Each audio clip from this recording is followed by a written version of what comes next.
The low 30-30 folks, they still will do the job. When I was a young boy, about 18 years old, I was sent to Ramstein, Germany with the United States Air Force.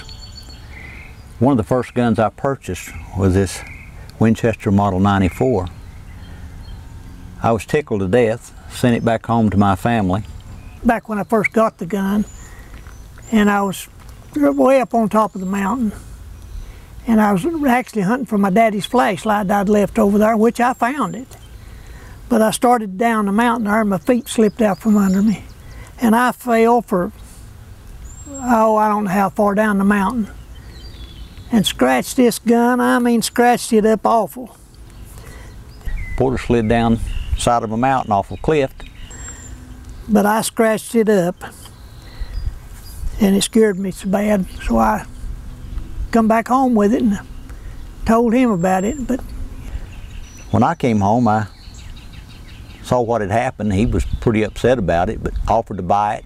Bought it off of Klenard, and then he turned around and bought it back off of me, and then I bought it back off of him again. Now I think his son owns it.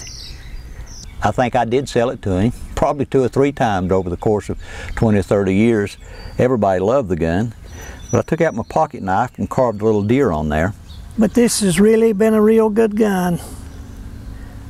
All the way back in the 60s, back when a gun was a gun.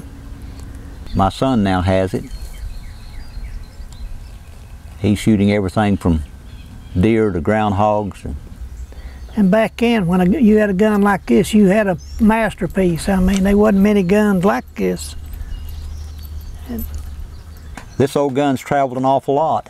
We used to hunt in Tellico Plains, bear boar hunt, Florida. Many times we've hunted boar with it, feral hogs. Been to Alaska, been out west. We used to hunt with it in Tellico Mountains down there. We hunt hogs with it because that's what they called it, a brush gun, because it was so close down there, you know, and you just had to be, you had to have something like this to knock down a hog. Because a bigger gun, you couldn't get on them. You just had to have a short 30-30, as they call them, just a brush gun to hunt them. Somebody always had this gun in their hand, bear boar hunting. Either John, Porter, myself, or Preacher Head. And I hope you keep it right on and pace it on down.